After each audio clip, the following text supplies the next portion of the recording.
탐욕과 배신, 그 고통을 부처님은 이렇게 다스리셨습니다.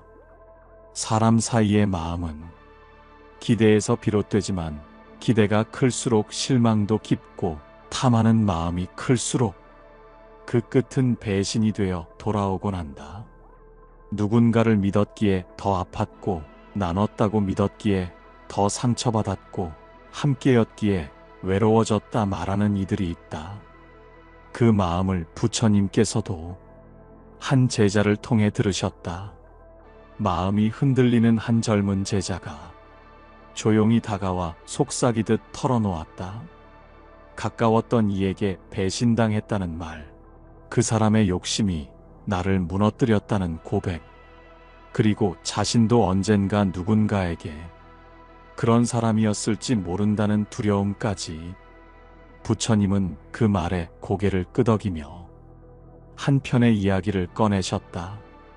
첫 번째, 탐욕이 마음을 어지럽히는 이유. 탐욕은 처음에는 작고 달콤하게 다가온다. 더 가지려는 마음은 때로 부지런함처럼 보이고 욕망을 품은 사람은 활력 있어 보인다. 하지만 욕망은 스스로의 자리를 지우게 만든다.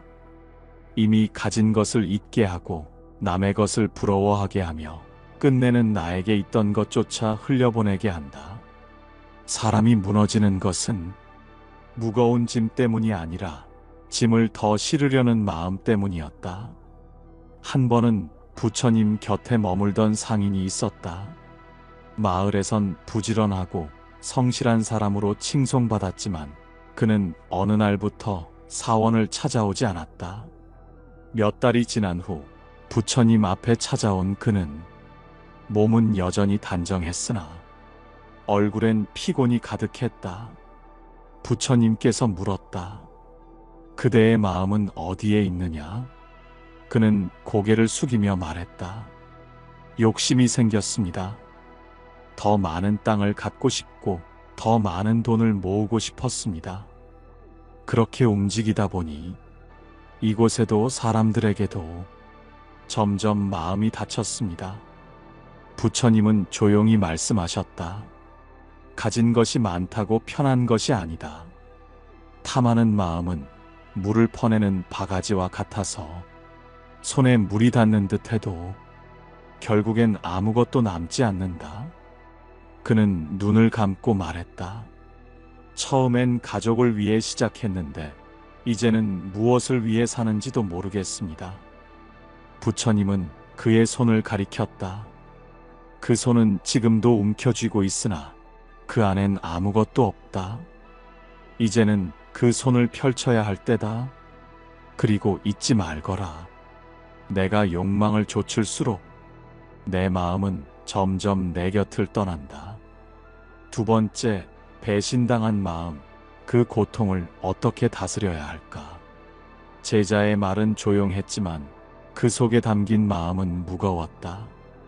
부처님, 가까웠던 이가 저를 이용하고 떠났습니다. 그 사람을 믿고 마음을 다 줬기에 상처도 너무 큽니다. 이젠 누구도 믿고 싶지 않습니다. 부처님은 제자의 말에 귀 기울이시며 천천히 말씀하셨다. 믿음이란 상대가 변하지 않을 것이란 기대가 아니라 상대가 변하더라도 내가 나를 지키겠다는 다짐이 되어야 한다. 그대는 마음을 줬기에 아픈 것이 아니라 그 마음이 되돌아오지 않길 바랐기에 고통이 된 것이다. 그리고 부처님은 한 수행자의 이야기를 들려주셨다. 상처받은 시자의 선택. 옛날 한 시자가 사찰에서 묵묵히 일하며 지냈다. 그는 허드렛 일을 맡으며 누구보다 조용하고 성실했지만 함께 수행하던 한 동료가 그의 노력을 가로채고 공을 독차지한 일이 있었다. 그 사실을 알고도 시자는 아무 말도 하지 않았다. 하루는 다른 제자가 그에게 물었다. 왜 가만히 있는 거냐? 당신이 더 많은 일을 했잖아.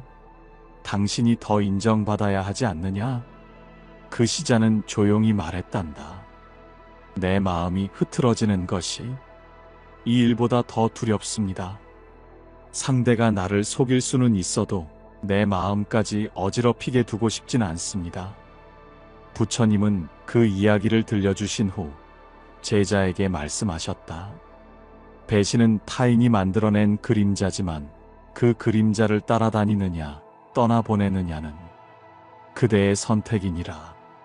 그대의 마음을 그가 더럽힌 것이 아니라 그 마음을 더럽게 두는 것이 그대가 더 깊은 상처를 만드는 것이니라. 제자는 그날 밤 부처님 곁을 떠나기 전 조용히 말했다. 이젠 그 사람을 미워하기보다 제 안의 상처를 돌보겠습니다. 부처님은 고요하게 대답하셨다. 마음을 보살피는 이가 곧 수행자다. 그리고 진정한 자유는 다시 미소 지을 수 있는 힘에서 시작된다. 이제 한 여인의 용기 있는 선택을 들려주겠다. 옛날 사와티 마을에 아우사라라는 여인이 있었다. 그녀는 장사꾼인 남편을 도와 가게를 키워냈고 이웃들 사이에서도 정 많고 믿음직한 사람으로 알려졌었다. 하지만 어느 날 남편이 함께 쌓아온 재산과 장부를 모두 들고 말 한마디 없이 사라졌다. 그 여인은 하루아침에 모든 것을 잃고 마을의 시선 속에 고개를 들지 못한 채 사원 뒷마당에서 울고 있었다. 그녀는 부처님 앞에 무릎 꿇고 말하였다. 부처님, 그는 저의 믿음을, 제 정성을 한순간에 무너뜨렸습니다. 어떻게 사람은 이토록 잔인해질 수 있습니까? 부처님은 고요히 그녀를 바라보며 말씀하셨다. 사람의 마음은 바람과 같아 늘 한 곳에 머물지 않느니라.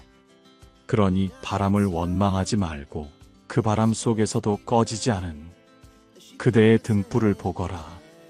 그 여인은 흐느끼며 물었다. 전 아직도 그를 미워합니다.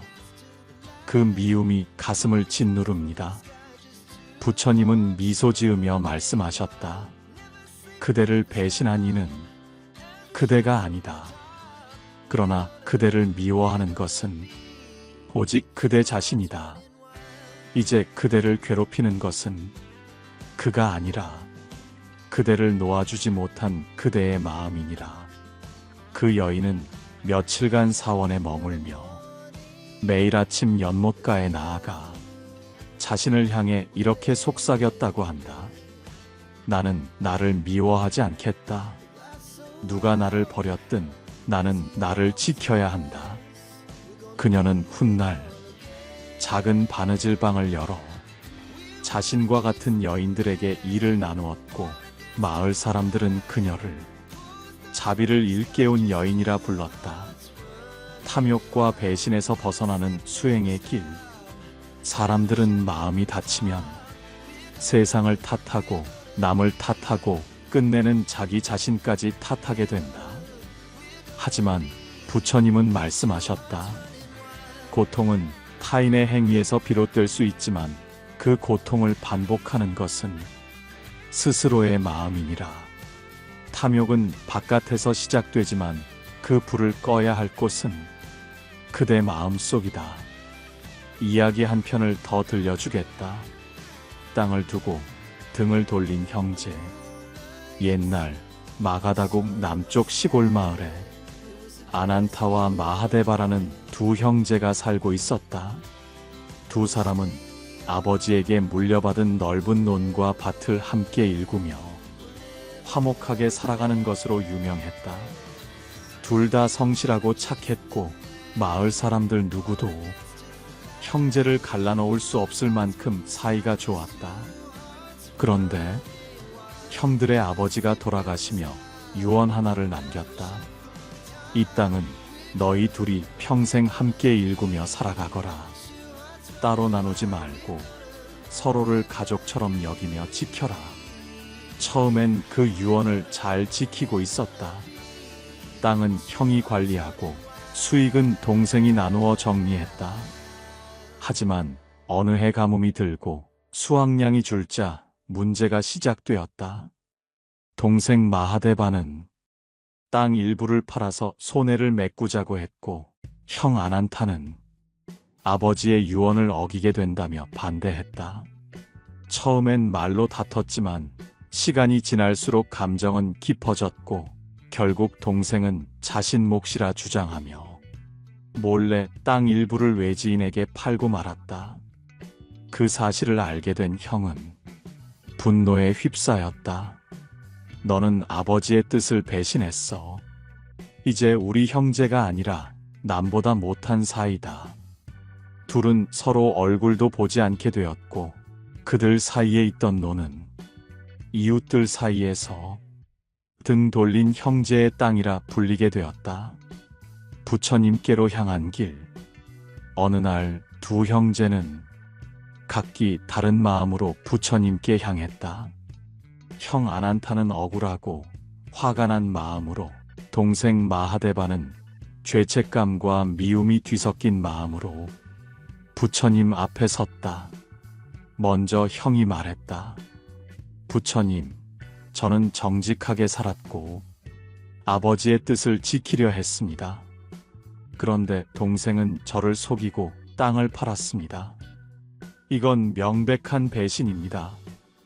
부처님은 형의 말을 조용히 들으셨다. 그리고 동생에게 물으셨다.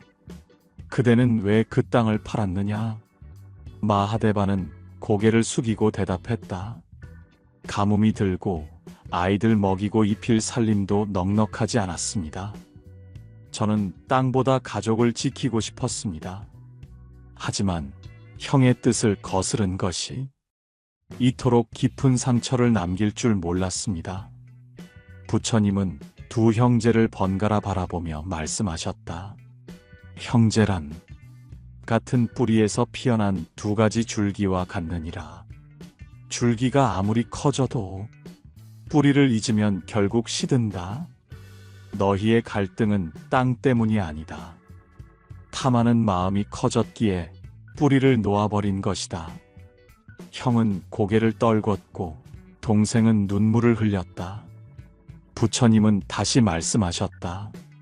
땅은 나눌 수 있지만 업은 나눌 수 없다.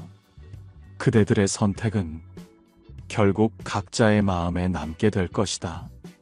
탐욕이 만든 상처는 사라지지 않는다. 그러나 자비는 그 상처 위에 꽃을 피우게 한다. 그 후의 이야기. 그날 이후 형 아난타는 사원에서 열흘을 머무르며 매일 땅을 보며 수행했다. 동생 마하대바는 형에게 땅을 돌려주었고 자신은 나무 심기와 작은 장사를 시작했다.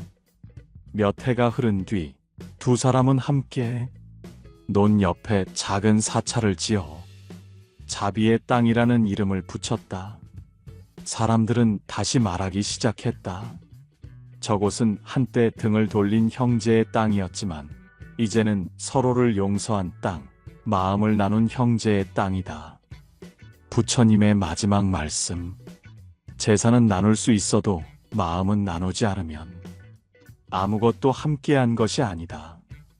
탐욕은 형제를 갈라놓고 자비는 낯선 이도 다시 형제가 되게 하느니라. 이 욕망을 좇다 모든 걸 잃은 장사꾼. 옛날 한 도시의 시장 근처에 디산나라는 장사꾼이 살고 있었다. 처음엔 작은 장사로 시작했지만 정직하고 근면한 성격 덕분에 상인들 사이에서도 인정받았다.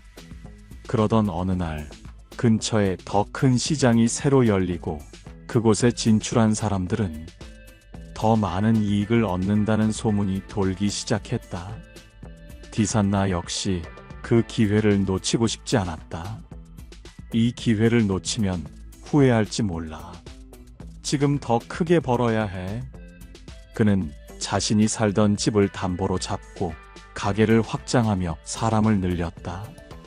하지만 시간이 지나자 경쟁은 더 치열해졌고 상품은 남아돌았으며 빚은 점점 불어났다. 결국 그는 모든 것을 잃은 채 초라한 몸으로 부처님이 머무시던 사원으로 찾아왔다. 부처님, 저는 나쁜 일을 한 적도 없고 열심히 살아왔습니다. 그런데 왜 이 모든 것을 잃게 되었을까요? 부처님은 조용히 대답하셨다. 그대는 처음엔 삶을 일구었지만 나중엔 욕망을 좇기 시작했다. 씨앗을 뿌리는 것이 아니라 남의 열매를 탐하기 시작한 것이다. 디산나는 울먹이며 물었다. 이제 무엇을 어떻게 해야 합니까? 가진 것도 없고 마음도 텅 비었습니다. 부처님은 따뜻하게 말씀하셨다. 탐욕은 배가 고파 시작되지만 끝은 늘 허기뿐이다. 그러나 그대는 지금 다시 시작할 수 있다. 아무것도 없기에 이제는 그 무엇에도 휘둘리지 않을 수 있다. 디산나는 그날 이후 다시 작게 시작했다. 욕망을 좇지 않고 자신의 손안에 있는 만큼만 움직였다. 그리고 몇 해 뒤 그는 마을 사람들에게 신뢰받는 작은 찻집 주인이 되었다. 세 번째, 마음을 놓는 법, 탐욕이 사라지는 순간 찾아오는 고요함. 이제 우리도 디산나처럼 스스로에게 물어야 할 때입니다. 지금 내가 원하는 이것이 정말로 나에게 필요한 것일까? 욕망은 언제나 당연하게 여겨지는 방식으로 다가옵니다. 남들도 다 하잖아. 지금 아니면 늦어. 이건 꼭 가져야 해. 하지만 그 모든 욕망 뒤에는 불안이 숨어 있습니다. 그리고 그 불안은 우리를 괴롭히는 고요한 폭풍이지요. 욕망 하나를 내려놓으면 마음 하나가 가벼워집니다. 탐하지 않으면 잃을 것도 없습니다. 부처님은 말씀하셨습니다.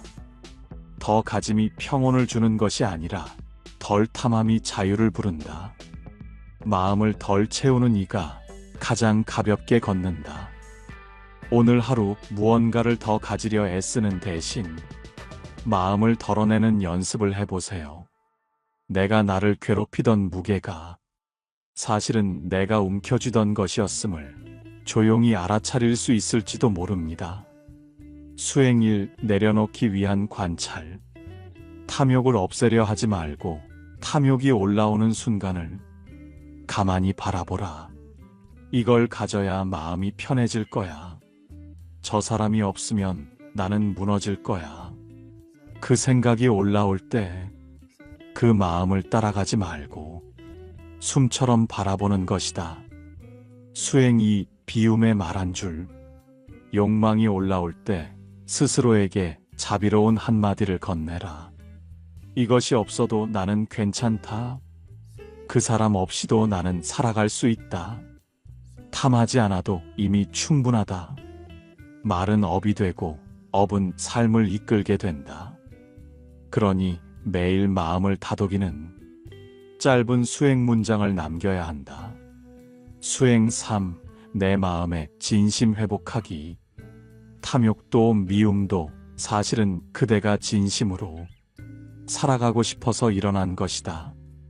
다만 그 방향이 어긋났을 뿐 그 마음이 악한 것은 아니니 스스로를 꾸짖지 말라.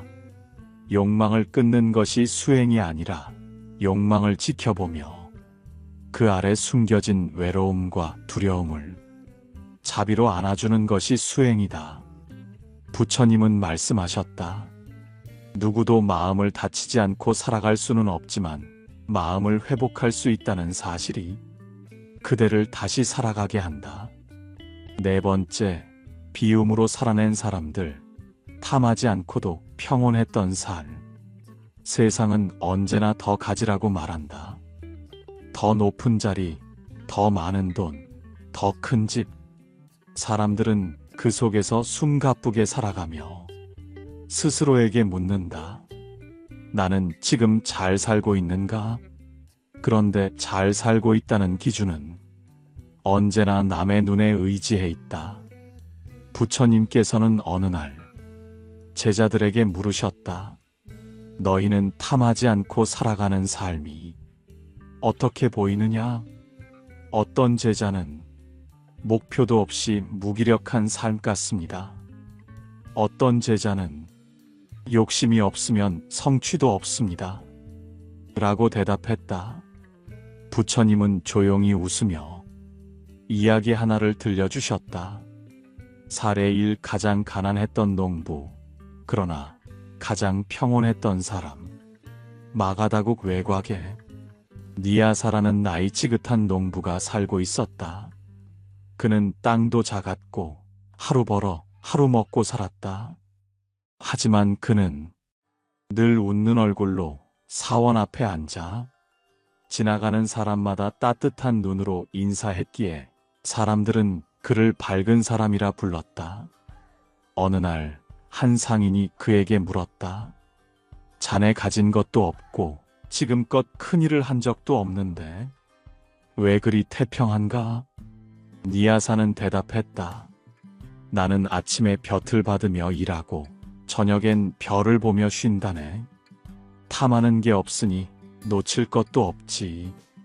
그는 부자가 아니었지만 한 번도 가진 걸 잃어본 적도 없었다. 그 삶을 들은 부처님은 말씀하셨다. 무소유가 아니라 무탐욕이 수행이니라. 가진 것을 내려놓지 않아도 탐하는 마음을 내려놓는 것이 수행이다. 사례 2 모든 것을 버린 여인. 새 삶을 피우다. 사와티에 살던 소바라는 여인은 큰 집안에 시집을 갔다. 모든 것을 누렸고 친구들은 그녀를 부러워했지만 정작 그녀는 매일 아팠다. 몸이 아픈 것이 아니라 마음이 쉴 곳이 없었다. 그녀는 어느 날 모든 것을 내려놓고 부처님이 머무는 사원으로 들어왔다. 머리를 깎고 수행자의 길을 걷겠다고 했을 때 사람들은 그녀를 비웃었지만 부처님은 조용히 고개를 끄덕이며 말했다. 탐하여 얻은 것은 늘 불안을 안고 있다. 그대가 얻는 평온은 이제 아무것도 잃지 않아도 되는 마음이니라. 소바는 훗날 사원의 부엌을 돌보며 다른 이들을 살피는 지혜 깊은 수행자가 되었다. 사례 3 아무 말 없이 나눈 사과 하나. 한 제자가 어느 날 수확한 사과 한 알을 가지고 와 부처님께 드렸다. 부처님은 그것을 반으로 나눠 옆에 있던 시자에게 내밀며 그 반쪽을 조용히 받으셨다. 다른 제자가 물었다. 부처님, 왜 나누셨습니까? 드린 이는 한 사람인데. 부처님은 미소 지으며 말씀하셨다. 탐욕은 나눌 줄 모르는 마음에서 태어난다. 작은 것 하나라도 기꺼이 나눌 수 있다면 그 마음은 이미 수행자의 것이니라. 그 사과는 평범한 과일이었지만 그날의 나눔은 제자의 삶을 바꿔놓았다. 사람들은 말한다. 더 가져야 행복하다고. 그러나 부처님은 말씀하셨다. 탐하는 마음은 끝이 없고 끝없는 마음은 늘 불안하다. 탐하지 않으면 지금 이 순간에도 평온할 수 있다. 삶은 더 채우는 일이 아니라 그대에게 불필요한 것을 하나씩 놓아가는 과정이니라. 탐욕은 밖을 향하지만 진정한 평온은 안을 향한다. 오늘도 마음이 복잡하다면 이 질문 하나를 자신에게 건네보세요. 나는 지금 무엇을 탐하고 있는가? 그리고 이렇게 말해보세요. 그것 없이도 나는 괜찮다. 오늘도 살아내신 당신, 지금 이대로 충분합니다. 오늘도 달빛 지혜와 함께 마음을 나눠주셔서 감사합니다. 삶이 뜻대로 되지 않을 때, 사람에게 상처받고 마음이 흔들릴 때 우리는 너무 쉽게 스스로를 놓아버리려 합니다. 그러나 부처님은 말씀하셨습니다. 탐욕과 배신 속에서도 마음을 지킬 수 있는 이가 진정한 수행자이다. 오늘도 마음속 작은 평온 하나 지켜내신 여러분은 이미 그 길 위에 서 계신 분들입니다. 부디 욕심 없이 살아가는 하루가 그대의 삶을 더 고요하게 만들어주기를. 말씀을 들으며 마음을 비우듯 천천히 나를 내려놓는 시간입니다. 이제 잠시 눈을 감고 당신 마음 깊은 곳에 조용히 물어보세요. 나는 지금 무엇을 쥐고 있는가? 그 욕심은 정말 나를 위한 것이었을까요? 놓아도 괜찮은 것, 내가 놓지 못해 스스로를 괴롭게 했던 것일지도 모릅니다. 이제는 그 마음을 조용히 내려놓아 봅니다. 숨을 천천히 들이쉬고 내쉬는 그 순간마다 내 마음도 가벼워집니다. 부처님은 말씀하셨습니다. 비워야 채워진다. 덜 가질수록 더 자유로워진다. 오늘 하루 무엇도 쥐려 하지 않고 고요히 바라보는 연습을 해보세요. 그 마음 위로 자비의 바람이 스며들기를. 그리고 당신의 내일이 지금보다 조금 더 평온하기를. 당신 마음에 자비와 평온이 머물기를 기도합니다. 감사합니다. 달빛지혜였습니다.